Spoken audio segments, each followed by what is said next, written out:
Bucha, a mais poderosa e oculta das sociedades secretas por trás da história do Brasil. A Bucha, Burschenschaft, incrustada na mais tradicional escola jurídica do país, a Faculdade de Direito do Largo de São Francisco, em São Paulo, fundada em 1834 pelo tão genial quanto misterioso alemão Júlio Frank, assim como os pedreiros, desempenhou um papel marcante na história do Brasil, em especial nos meios jurídicos e na política. Com a queda do Império, que ajudou a derrubar, e o advento da República, que ajudou a instalar, a Bucha ganhou um imenso poder e foi muito influente no século XIX e começo do século XX, tendo dela participado futuros presidentes da República, ministros, jornalistas, escritores e outras personalidades influentes da República Velha.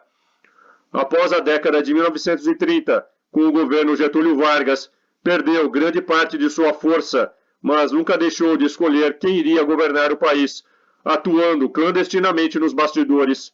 O sociólogo Fernando Henrique Cardoso, que ocupou a presidência da República de 1995 a 2003, era membro de uma outra poderosa sociedade secreta na Universidade de São Paulo, USP, a Esparta, fundada em 1956, uma ramificação da Bucha, que contaria com um projeto de poder denominado Janus, nome do deus romano, representado por duas ou mais faces, cada qual olhando para uma direção distinta, ou seja, preparada para encarar dois cenários mundiais distintos, um com o socialismo como vencedor e outro com o capitalismo, mas sempre composta por duas elites para que seus interesses sobrevivessem em qualquer panorama.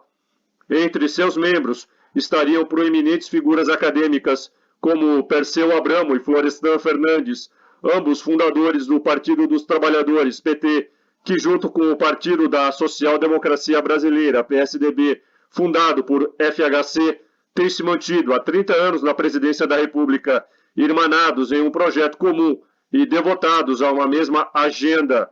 Você vai saber a partir de agora tudo sobre a Bucha e o seu fundador, Júlio Frank, cujo corpo se encontra sepultado de maneira insólita em um imponente túmulo sob as arcadas no pátio interno da Faculdade do Largo São Francisco, encimado por um obelisco e ornamentado com a figura do mocho ou coruja de Minerva, distintivo das lojas pedreiras frequentadas pelos iluminados da Baviera. Em seu romance Canisbe, de 1844, Benjamin Disraeli já afirmava que o mundo é governado por personagens muito diferentes do que é imaginado por aqueles que não estão nos bastidores.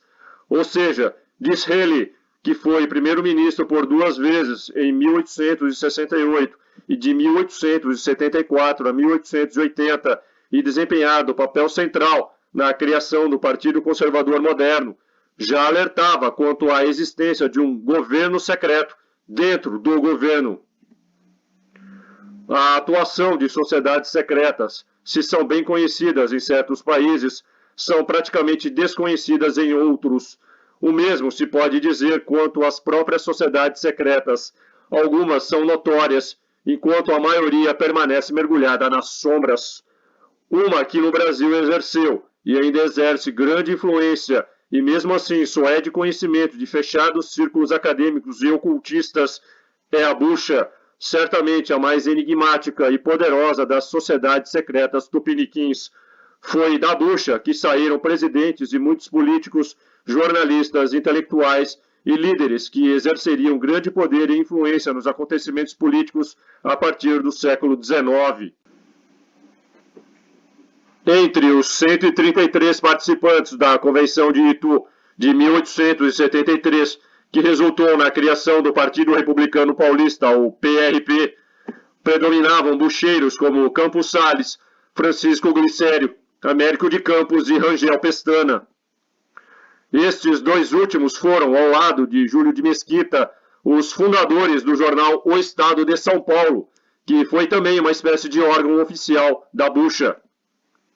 Durante o Império, entre os bucheiros, encontramos políticos, artistas e intelectuais destacados como os poetas Castro Alves, Álvares de Azevedo e Fagundes Varela. A Comissão dos Cinco, encarregada de elaborar o anteprojeto da Constituição de 1891, a primeira Constituição do Brasil da era republicana, tinha entre seus membros 3 bucheiros: Saldanha Marinho, Américo Brasiliense e Santos Werneck. Essa informação consta na biografia que Afonso Arinos de Melo Franco, também bucheiro e filho de bucheiro, escreveu sobre o presidente Rodrigues Alves, até porque se casou com sua neta Ana Guilhermina Rodrigues Alves Pereira. Nos primeiros 40 anos da Primeira República, da chamada República da Espada dos militares Deodoro da Fonseca e Floriano Peixoto, a política do café com leite, diversos bacharéis formados por uma das 2 academias de direito, São Paulo e Recife, e pertencentes à bucha, destacaram-se, ora como ministros, ora assumindo a presidência do país. Os 3 ministros civis mais proeminentes do governo provisório, encabeçado pelo Marechal Deodoro da Fonseca, durante a República da Espada, eram da bucha: Rui Barbosa, Fazenda; Campos Salles, Justiça; Quintino Bocaiúva, Negócios Estrangeiros. Barbosa era pedreiro, iniciado na Loja América, onde diversos outros bucheiros foram iniciados. Dos 15 presidentes da República Velha, 8 foram membros da bucha: Prudente de Moraes, de 1894 a 1898, Campos Salles, de 1898 a 1902, Rodrigues Alves, de 1902 a 1906, Afonso Pena, de 1906 a 1909, Venceslau Braz, de 1914 a 1918, Arthur Bernardes, de 1922 a 1926, Washington Luiz, de 1926 a 1930, e Júlio Prestes, que não chegou a ser empossado por conta da Revolução de 1930. Quase todos haviam se formado na Faculdade de Direito do Largo de São Francisco, exceto Epitácio Pessoa, de 1919 a 1922, que se formou na Faculdade de Direito do Recife em 1886, e cujo governo foi marcado por revoltas militares que acabariam na Revolução de 1930.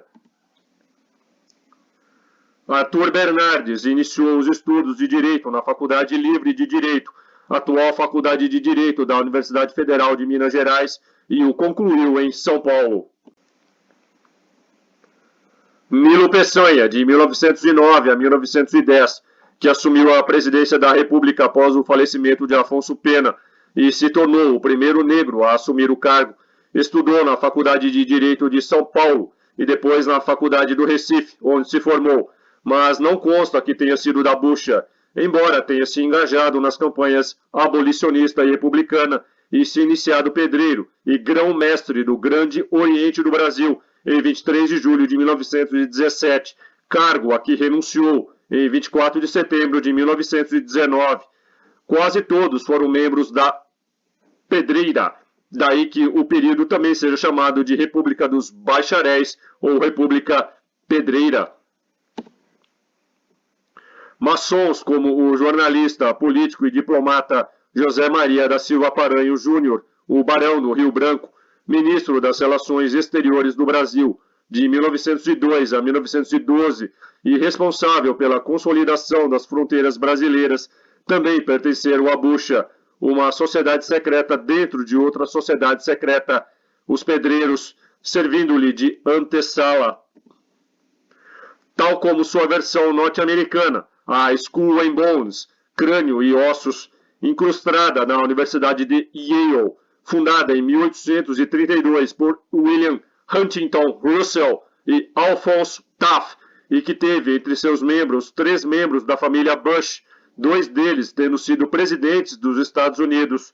Na foto, George Herbert Walker Bush, à esquerda do relógio, na Skull and Bones. E tal como a sua co-irmã Skull and Bones, a bucha também nasceu e está incrustada em meio acadêmico, em seu caso entre os estudantes da Faculdade de Direito do Largo de São Francisco, criada em 11 de agosto de 1827 pelo imperador D. Pedro I, quando assinou a lei que instituía os cursos jurídicos no Brasil. Essa lei previa a instalação de 2 faculdades, uma em Recife e outra em São Paulo, só que a dos paulistas foram os primeiros a entrar em funcionamento. A lei de 11 de agosto também institucionalizou os cursos anexos, espécie de curso preparatório que capacitava os jovens a prestarem os exames de admissão à faculdade. Com isso, muitos estudantes de todo o país migraram para a capital paulista. Não era incomum que se transitasse entre as duas. O barão do Rio Branco, por exemplo, ingressou nos estudos jurídicos em 1862 na Faculdade de Direito de São Paulo, mas posteriormente se transferiu para a instituição pernambucana e se formou bacharel em Direito pela Faculdade de Direito do Recife. A de São Paulo foi instalada no antigo e semi-abandonado convento de São Francisco e rapidamente se converteu em um dos polos políticos mais importantes de todo o país, principalmente por causa de um nome praticamente ignorado em todos os livros de história. O tão misterioso quanto talentoso professor alemão Johann Julius Gottfried Ludwig Frank, mais conhecido como Júlio Frank, que chegou ao Brasil em 1828 e em janeiro de 1830 fundou a sociedade secreta Burschenschaft, conhecida como Bucha, que defendia ideais revolucionários liberais, abolicionistas e republicanos. Seu lema, fé, esperança e caridade, e todo o seu ideário vinham do iluminismo e dos pedreiros. Nos cursos anexos houve, entre tantos outros, dois importantes professores estrangeiros de índole liberal a influenciar seus alunos. O italiano Libero Badaró, professor de aritmética, assassinado por suas ideias, e o alemão Júlio Frank, cuja história de vida desde o nascimento foi das mais conturbadas. Frank havia estudado na Universidade de Göttingen, mas não chegou a se formar, já que teve de fugir da cidade por conta de dívidas contraídas, e assim acabou vindo parar no Brasil. Inicialmente esteve no Rio de Janeiro, depois no interior de São Paulo e por fim se estabeleceu na capital, onde passou a dar aula.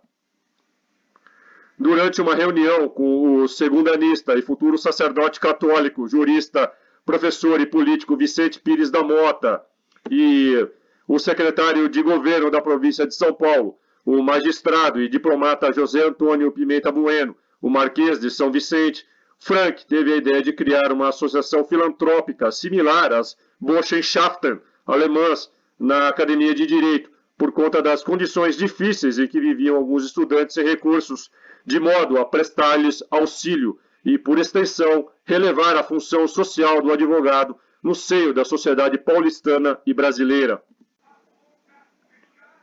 Burschenschaften, plural da palavra Burschenschaft, eram as confrarias de camaradas ou um tipo específico de corporação de estudantes ou instituições estudantis acadêmicas, sendo Busch o nome dado no século XVIII e começo do século XIX aos estudantes na Alemanha, formadas principalmente com o objetivo de liberar os estados alemães da França e promover a unidade da nação em torno de ideais nacionais e liberais, as Burschenschaften, ainda hoje encontradas na Alemanha, como no campus de Heidelberg, a mais antiga universidade alemã, Áustria e Chile, seguem princípios liberais e nacionalistas estabelecidos pela primeira original Burschenschaft, fundada em 12 de junho de 1815, composta por antigos combatentes das guerras contra Napoleão Bonaparte, que haviam retomado seus estudos naquele ano, na Universidade de Iena, no estado de Turíndia. As cores tradicionais da Burschenschaft eram o preto, o amarelo e o vermelho. Não por acaso, estas se tornariam, posteriormente, as cores da Confederação Germânica e, atualmente, as cores nacionais da República Alemã. Entre os notórios membros da Burschenschaft alemã, podemos destacar Max Weber, Victor Adler, Ferdinand Lassalle, Friedrich Nietzsche, Franz Schubert, Robert Schumann, Friedrich Hegel e Theodor Storm. Diferentemente de suas congêneres alemãs, a Bucha Paulista sempre foi uma sociedade absolutamente secreta. Sua estrutura era bem definida e funcionava sob a liderança de um chaveiro, pessoa que detinha maior poder, apoiado por um conselho de apóstolos e um conselho dos invisíveis. Consta que Júlio de Mesquita Filho, que seguia os passos de seu pai, Júlio de Mesquita, fundador do jornal O Estado de São Paulo, e igualmente um bucheiro, foi um desses chaveiros. Anualmente acontecia na Faculdade de Direito a Festa da Chave. Como o líder estudantil da Bucha era sempre um aluno do último ano, a formatura coincidia com a passagem de bastão ao mais novo. Esse líder era chamado de chaveiro, daí o nome da solenidade, que durante a República Velha contava com a presença do presidente do país, autoridades do Estado, prefeito, ministros e juízes.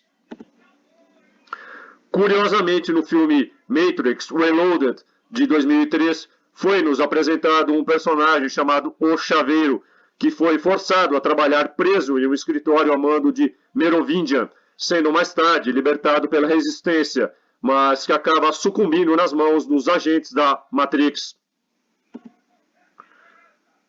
E o tal Conselho dos Invisíveis remete ao Colégio Invisível, título do livro homônimo de Jacques Vallée, publicado em 1975. Vallée definiu o Colégio Invisível como uma rede informal multidisciplinar de cientistas e ufólogos dedicados ao estudo do fenômeno OVNI, que funcionou de 1960 a 1975 e cujas atividades permaneceram relativamente sigilosas para não prejudicar a vida profissional de seus membros de diferentes países. Esse colégio permitia que seus membros trocassem informações, ideias e documentos longe da mídia e dos círculos científicos oficiais. Entre os seus membros mais proeminentes estavam o próprio Vallée e Joseph Allen Hynek. O ritual de admissão de um candidato na bucha era como a da Skull and Bones ou de um clube fechado. Para o ingresso na sociedade, era necessário que a admissão fosse proposta por outros membros e, uma vez aceito, o novo bucheiro, escolhido por sua inteligência e lisura de caráter, deveria pagar mensalidades proporcionais à sua hierarquia, que começava do nível mais baixo e estruturava-se em catecúmenos, crentes e apóstolos, estes no total cabalístico de 12, considerados membros mais importantes. Nos níveis mais altos estavam os chefes supremos e conselho dos divinos. O bucheiro iniciado deveria fazer o seguinte juramento: juro pela minha honra jamais revelar a quem quer que seja o que me vai ser confiado hoje. Serei o mais infame dos homens se faltar a esse meu juramento. A estrutura da sociedade, com o passar dos anos, transcendeu os velhos muros da academia e passou a permear a política nacional, dominando a estrutura burocrática do Estado. Os antigos alunos da academia que pertenciam à bucha e ocupavam posições nas diversas esferas do poder nacional acabaram favorecendo outros membros da organização na distribuição de cargos e governamentais. Na República Velha não havia ministro, juiz ou mesmo candidato à presidência da República que tomasse posse ou fosse indicado sem prévia deliberação no Conselho dos Divinos. A filantropia inicial, a ideia de ajuda mútua, acabou se degenerando e desembocou na troca de favores, no franco favorecimento para a obtenção de cargos públicos. Conforme escreveu o filósofo do direito, jurista, ensaísta, poeta e professor Miguel Reale em suas memórias, abre aspas, como toda a sociedade secreta, a bucha logo se degenerou em cadeia de privilégios que começava na faculdade pela seleção dos catedráticos e terminava nos acordos café com leite entre ex-alunos de São Paulo e Minas Gerais, sob a batuta do senador do Rio Grande do Sul, Pinheiro Machado, também diplomado pelas arcadas, e que sutilmente preferia ser a iminência parda dos eventos republicanos. Fecha aspas. Na década de 1910, um dos braços públicos da bucha, a Liga Nacionalista, aglutinou em sua direção membros da Faculdade de Medicina e da Politécnica.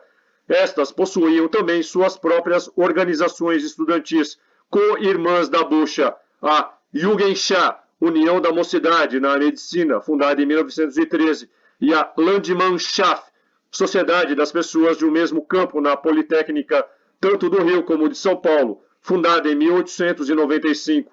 O intercâmbio de alunos de direito entre São Paulo e Recife acabou por ocasionar a criação de um braço da Bucha em Pernambuco, a Tugendbund, União e Virtude.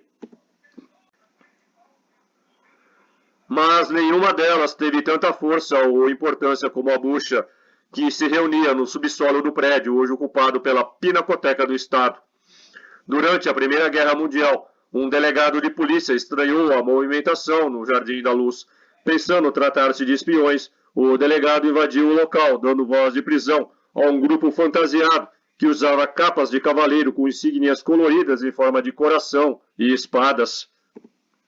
Um dos presentes à reunião era nada menos do que Altino Arantes, então governador de São Paulo. Washington Luiz, ainda prefeito de São Paulo, também estava lá, e ambos tiveram de explicar ao delegado o que acontecia ali e iniciá-lo na organização para preservar seu segredo. Com a Revolução de 1930, que pôs fim à República Velha e propiciou a chegada ao poder de Getúlio Vargas, a força da Bucha entrou em declínio. Ademar Pereira de Barros, então interventor do Estado de São Paulo, teria conseguido colocar as mãos em uma lista parcial de membros da Bucha no final da década de 30 e se apressou a apresentá-la a Getúlio. De acordo com o jornalista, escritor e político Carlos Lacerda, o presidente leu atentamente a lista e a devolveu para Ademar, dizendo: "Não se pode governar o Brasil sem essa gente. O senhor que entre para a Burschenschaft." Teria sido por isso que Getúlio Vargas se suicidou em 24 de agosto de 1954, porque ele não era da Bucha. Na sua carta testamento ele foi explícito, abre aspas: "Mais uma vez as forças e os interesses contra o povo coordenaram-se e se desencadeiam sobre mim. A campanha subterrânea dos grupos internacionais aliou-se à dos grupos nacionais, revoltados contra o regime de garantia do trabalho." Fecha aspas. A Bucha permaneceu atuando nos bastidores. Para o advogado, historiador e político Pedro Brasil Bandeck, em 25 de agosto de 1961, Jânio Quadros teria se referido à Bucha quando falou de forças terríveis para justificar sua renúncia. O detalhe é que Jânio era pedreiro e formado pela Faculdade de Direito da USP. O jornalista, escritor, historiador, biógrafo, crítico literário, dicionarista e enciclopedista Fernando Jorge, com quem me encontrei nos dias 18 de setembro e 9 de dezembro de 1996, ex-aluno da São Francisco e antigo vice-presidente da Academia de Letras da faculdade na década de 1950, garantiu a Bandeck e ao historiador Leonardo Arroio, na década de 80, que a Bucha ainda existia. Jorge disse ainda que, na sua época, achava curioso o costume de alunos mais velhos se encontrarem ao redor do túmulo do Júlio Frank. Alguns diziam que era ritual da Bucha. Em 2006, a comunidade da Faculdade de Filosofia, Letras e Ciências Humanas, a FEFELESH da USP, foi surpreendida com cartazes nos corredores de suas unidades. Nelas, a Sociedade Esparta anunciava a comemoração dos seus 50 anos de existência. Poucos sabiam que aquela imagem de uma caveira cercada por 5 raios, com ossos cruzados embaixo, e o número 326, se referia a Esparta, um outro ramo da Burschenschaft, surgido em 1956. A Skull and Bones, de Yale, Chapter 322, utiliza o número 322 em seu símbolo, que tanto se refere à data de fundação da Irmandade, 1832, segundo semestre, quanto à aparição da deusa Eulógia, eloquência, no céu, em 322 a.C., após a morte de Demóstenes, político e orador grego de Atenas, nascido em 384 a.C. Acreditava-se que ela retornaria em 1832. Por ano, a Esparta, também conhecida como Lambda Beta, recruta apenas 20 alunos, metade deles indicados por membros antigos. 5 vagas são reservadas para membros que solicitaram sua entrada na sociedade e as demais para filhos de antigos membros. Nascida no meio da Guerra Fria, a Esparta contaria com um projeto de poder denominado Janus, nome do deus romano representado por 2 ou mais faces, cada qual olhando para uma direção diferente, pois estaria preparada para 2 cenários mundiais distintos, um com o socialismo como vencedor e outro com o capitalismo. A sociedade teria formado 2 elites para que seus interesses sobrevivessem em qualquer panorama. Entre seus membros estão proeminentes figuras acadêmicas, como Perseu Abramo, Florestan Fernandes e Fernando Henrique Cardoso. Os 2 primeiros fundadores do Partido dos Trabalhadores, PT, e o último do Partido da Social Democracia Brasileira, PSDB. Juntos, esses partidos esquerdistas têm se mantido há 30 anos na presidência da República. O PSDB segue os preceitos da Sociedade Fabiana, organização socialista britânica fundada em 4 de janeiro de 1884, cujo propósito é promover os princípios da social-democracia e do socialismo democrático por meio de esforços gradualistas e reformistas, e não pela luta de classes ou pela revolução, diferenciando-se nesse aspecto do PT e outros partidos de esquerda que pregam a passagem revolucionária ao socialismo. Fernando Henrique Cardoso, que foi senador por São Paulo de 1983 a 1994 e presidente da República de 1995 a 2003, é presidente de honra do Centro Brasileiro de Relações Internacionais, SEBRE, que teve como conselheiro Marco Aurélio Garcia, vice-presidente e secretário de Relações Internacionais do PT e assessor-chefe da assessoria especial do presidente Lula. O SEBRE, fundado em 1998, é generosamente provido por recursos públicos repassados pelo Ministério das Relações Exteriores e por uma pleiade de poderosas estatais, além do generoso mecenato de prestigiadas empresas privadas ou recém-privatizadas, como a Companhia Vale do Rio Doce e a Companhia Siderúrgica Nacional, CSN, sem contar os financiamentos externos do BID, Banco Interamericano de Desenvolvimento, e do PNUD, Programa das Nações Unidas para o Desenvolvimento. O SEBRE é o correspondente brasileiro do Conselho de Relações Exteriores, Council on Foreign Relations, CFR, que surgiu em 21 de julho de 1921 e funciona como uma espécie de agência de empregos de luxo para políticos. É muito difícil fazer carreira política nos Estados Unidos, tanto no Partido Democrata como no Republicano, sem entrar para o CFR. O mesmo ocorre com os mais altos cargos da administração federal norte-americana. Desde 1947, praticamente todos os secretários da Defesa, de Estado e do Tesouro foram integrantes do CFR. Quase todos os diretores da CIA foram membros do CFR. Desde 1953, os Estados Unidos foram governados por 9 membros do CFR. A misteriosa identidade de Júlio Frank, quem na verdade foi Júlio Frank, um príncipe bastardo e desterrado, um fugitivo com nome falso em busca de refúgio, após ter cometido um assassinato com fins políticos, um protegido de Adam Weishaupt e, portanto, um agente programado e predestinado para impor o domínio dos iluminados no Brasil. O pouco que sabemos da figura de Júlio Frank provém do romance histórico A Sombra de Júlio Frank, do escritor, intelectual, teatrólogo e jornalista Afonso Schmidt, nascido em Cubatão e que depois foi a São Paulo, onde residiu na Zona Leste, nos bairros do Brás e Bresser. Editado em 1926, o livro só foi colocado à venda na segunda edição. A edição que li e consultei é de 1942, da editora Anchieta. Pelo livro, ficamos sabendo que Júlio Frank nasceu em Gotha, no estado da Turríndia, em 1808, de pais desconhecidos, tendo sido adotado por Carlos Frederico Frank, um modesto encadernador, e Carlota Frederica, filha do mestre Luiz Júlio Hellau, para quem Carlos Frederico trabalhava em sua vasta biblioteca. Casaram-se em novembro de 1808 e foram morar em companhia dos sogros. Conta Schmidt que a pessoa de confiança de Hellal era o conselheiro Adam Weishaupt, um judeu convertido ao catolicismo que se tornara sacerdote jesuíta e professor de direito canônico na Universidade de Ingolstadt.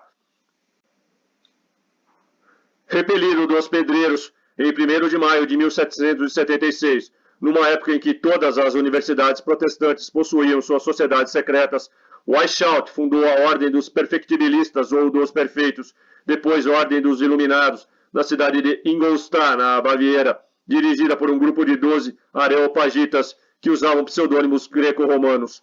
Os 12 eram encarregados, sobretudo, de estudar a personalidade dos estudantes, a fim de identificar os inteligentes, os espertos, os intrigantes, os industriosos, os sem escrúpulos e os sociáveis, de maneira a atraí-los para a ordem. Weishaupt recrutava os rapazes desmiolados ou ingênuos que sonhavam ostentar as insígnias de Minerval, a fita verde de que pendia o medalhão dourado com o mocho ou coruja de Atenas entre louros e as letras PMCV, que significam Per me coesh vidom, por mim os cegos veem. Os iluminados preconizavam de todos os modos possíveis a destruição sistemática da religião católica. Banidos em 13 de abril de 1784, junto com os pedreiros, uma vez que a Baviera era então dominada pela Igreja Católica Romana, dos iluminados nasceram todas as sociedades secretas que pulularam na Alemanha do fim do século XVIII ao começo do século XX, inclusive a Burschenschaft. De acordo com o que preconizou o advogado, professor, museólogo, político e escritor Gustavo Barroso, o primeiro diretor do Museu Histórico Nacional e um dos líderes e mais destacados ideólogos da ação integralista brasileira, em sua obra História Secreta do Brasil.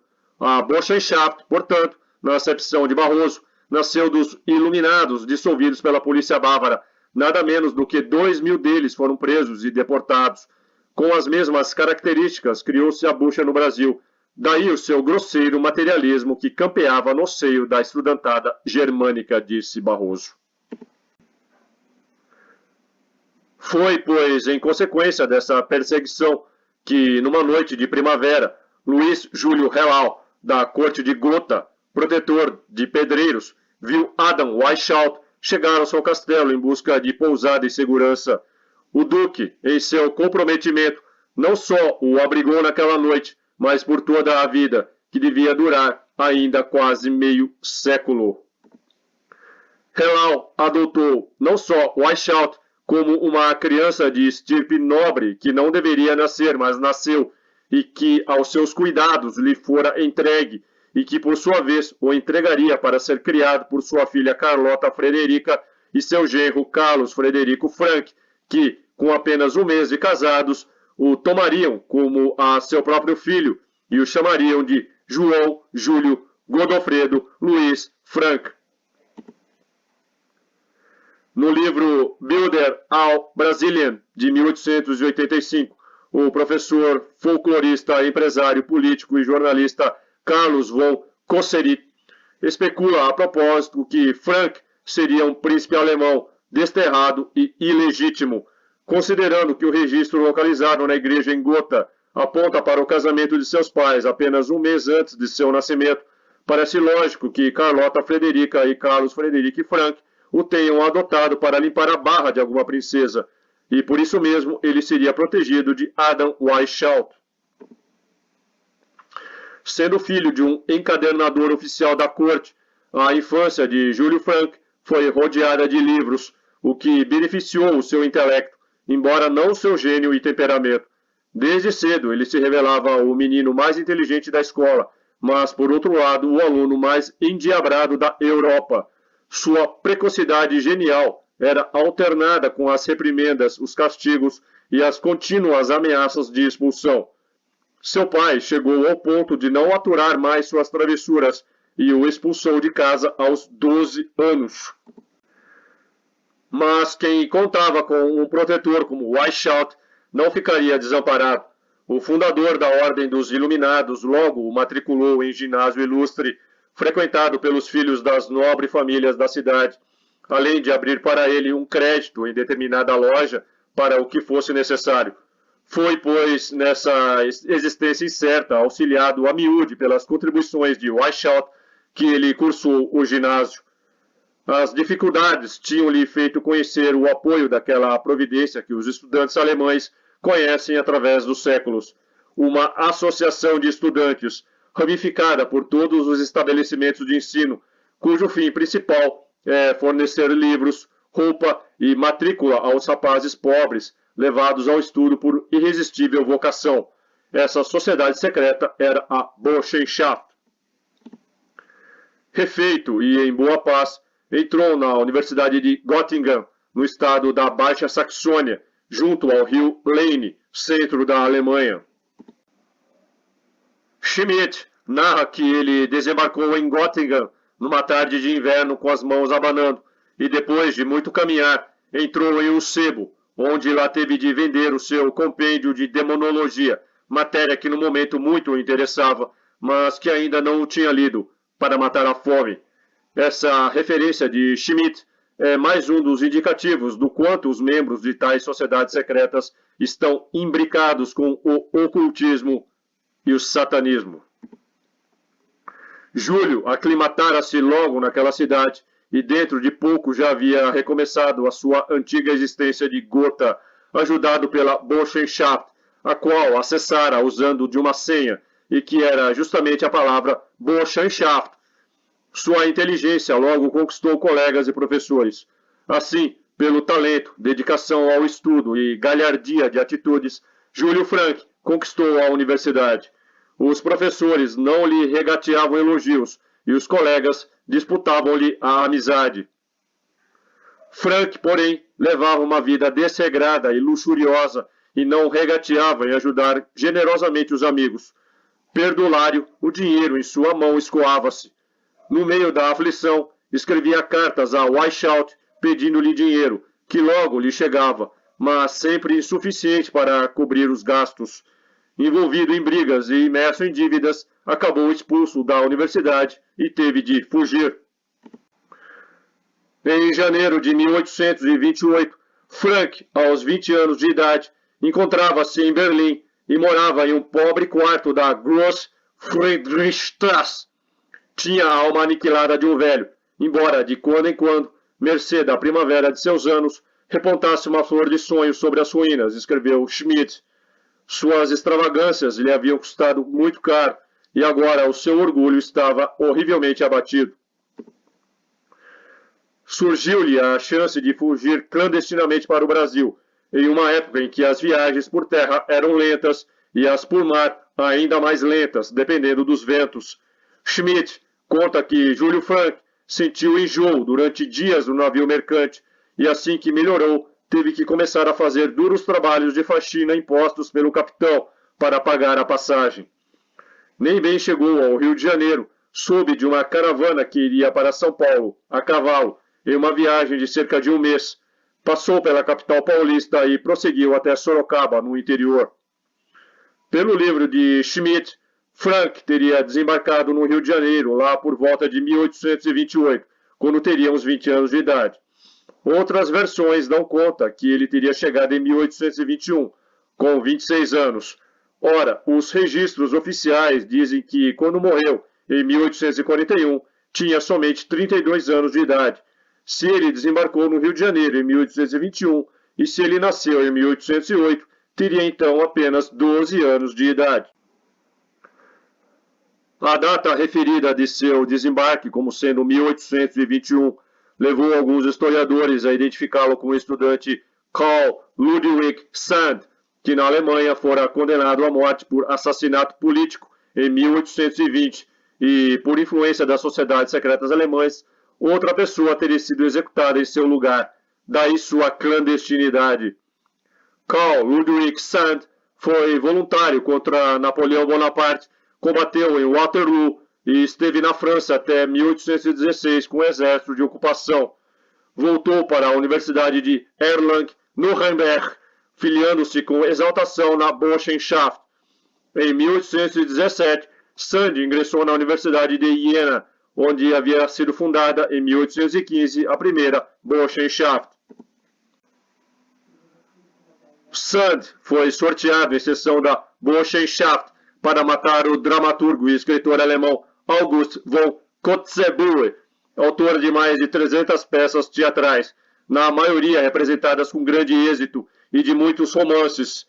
Ludwig confessou ter executado o crime conforme as determinações e foi julgado em Mannheim em 10 de novembro de 1819, numa atmosfera de terror criada pelas sociedades secretas.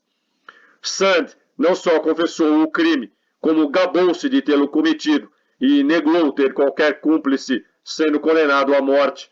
Executado em 20 de maio de 1820, foi enterrado no cemitério de Mannheim, ao lado de sua vítima.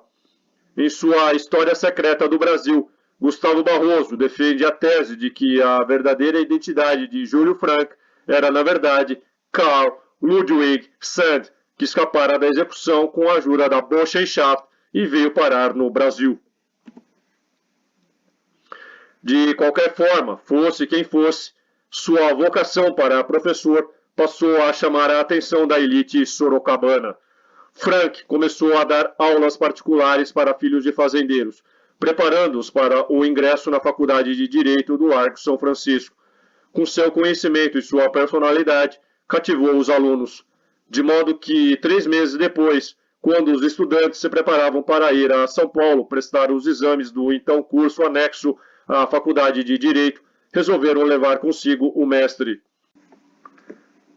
Com uma sólida formação e um conhecimento ímpar em línguas como o grego e o latim, direito romano e direito público, história e geografia, ele logo se destacou entre os intelectuais da pacata São Paulo e, num curto espaço de tempo, transformou-se num dos mais prestigiados professores da faculdade. Certo dia, ouviu uma conversa de um grupo de estudantes que estavam preocupados com o fato de que muitos deles não conseguiam cobrir suas despesas com aluguel, comida e livros. Imbuído em auxiliar os estudantes menos favorecidos, como ele mesmo o fora, lembrou que em seu país natal, assim como em muitos da Europa, a assistência ao estudante pobre estava assegurada pelas associações de estudantes chamadas de Burschenschaften, cujo código moral e rituais serviam para atrair pelo esoterismo e formar uma caixa de assistências aos que necessitavam de auxílio.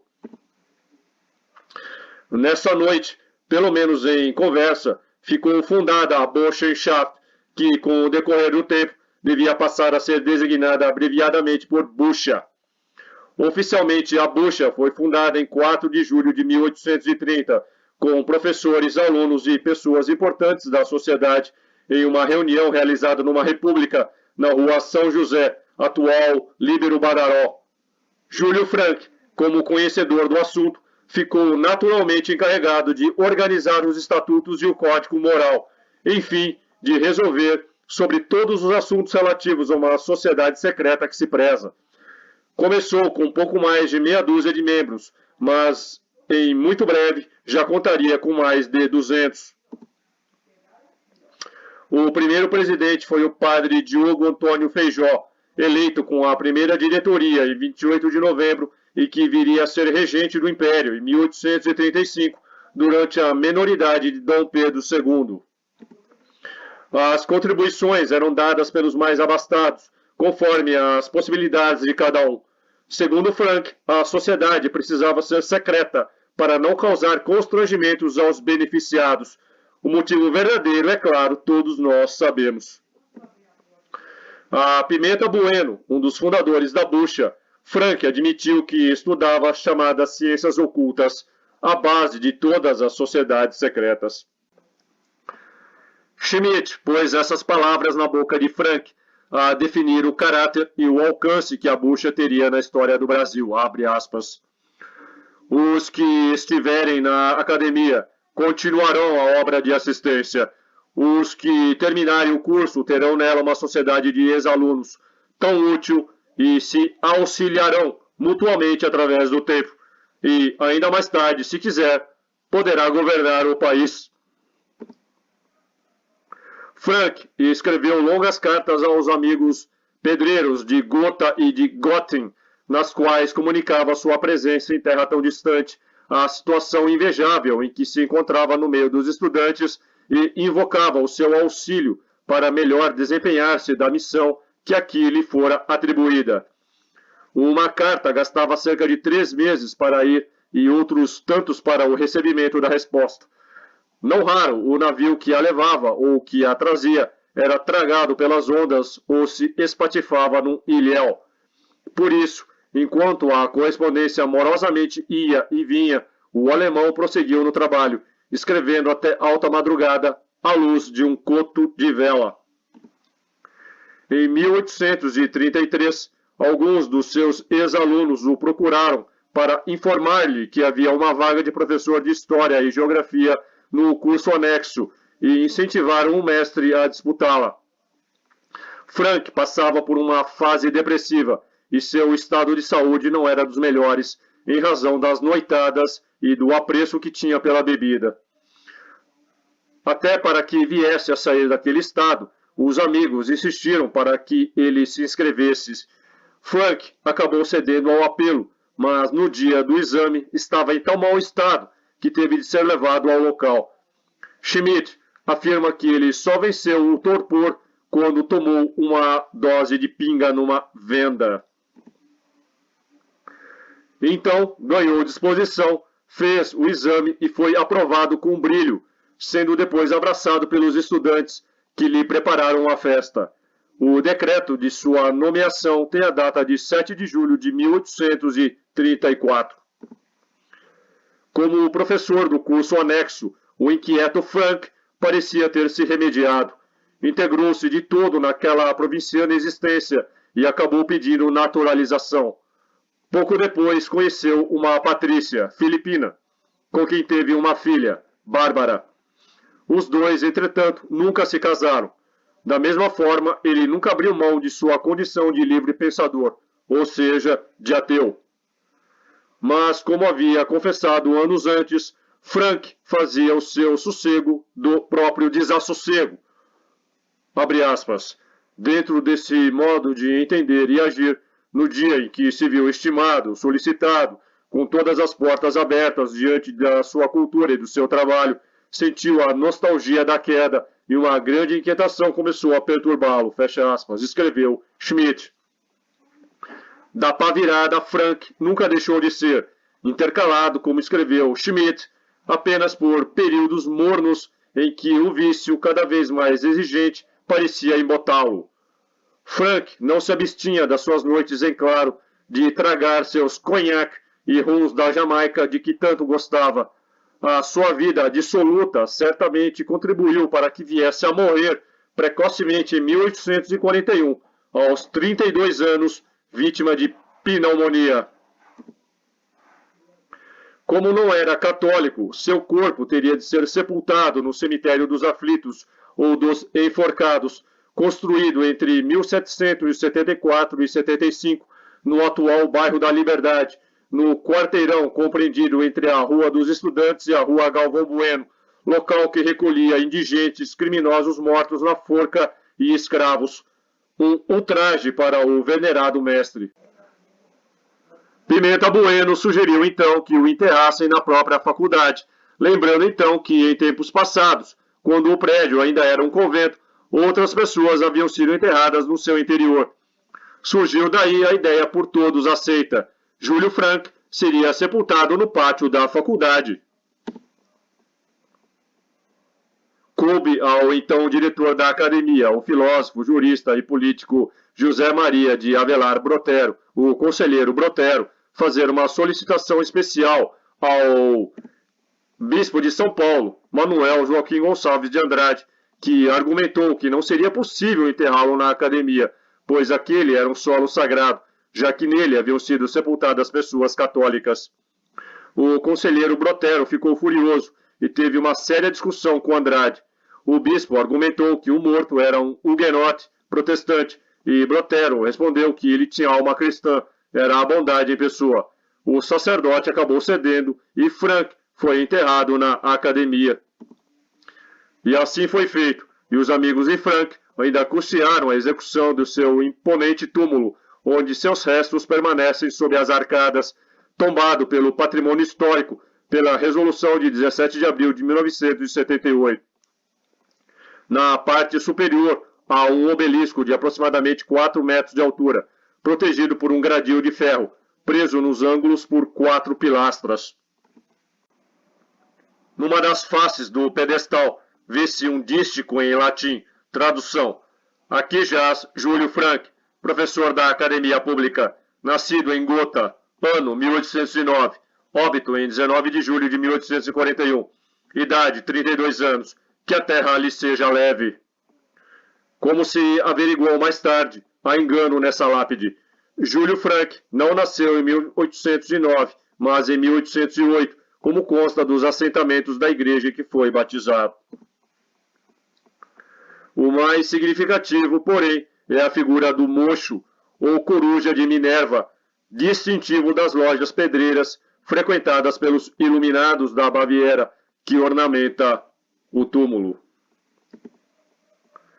Durante a demolição do antigo convento, que abrigou a faculdade de 1827 até 1930 para a construção do atual prédio, uma guarda de honra manteve vigília no túmulo de Frank, impedindo que seu descanso fosse violado.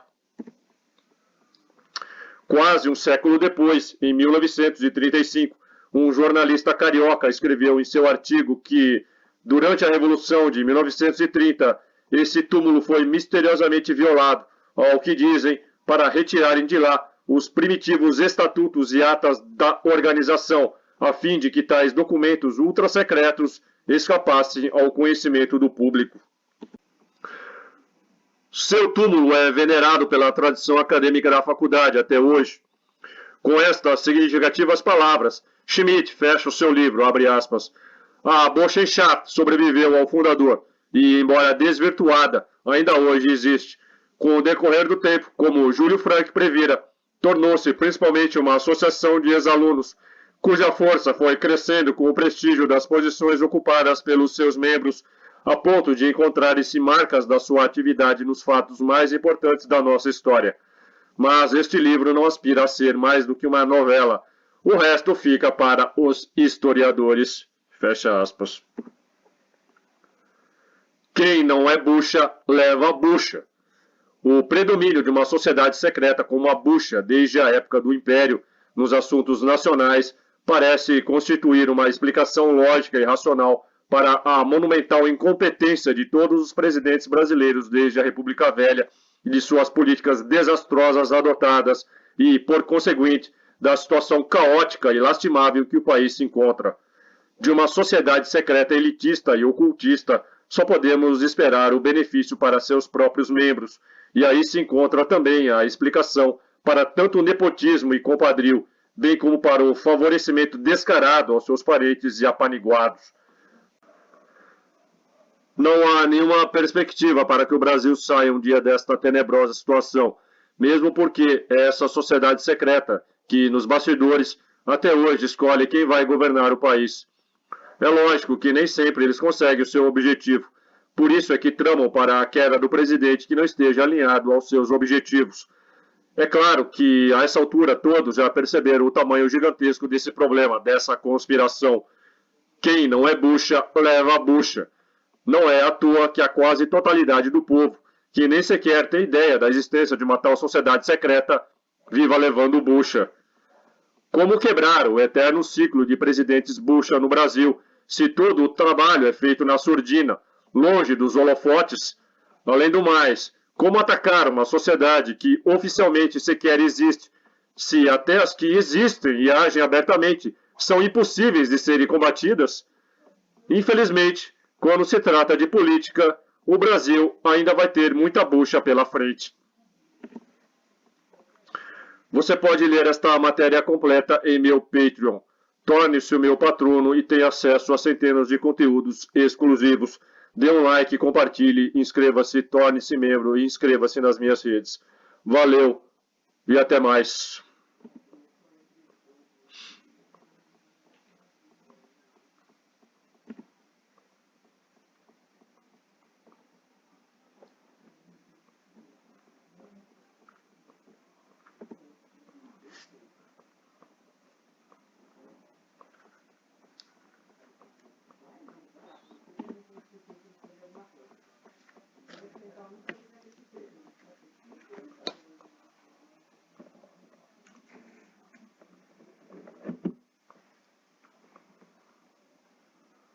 Quem não é bucha, leva bucha.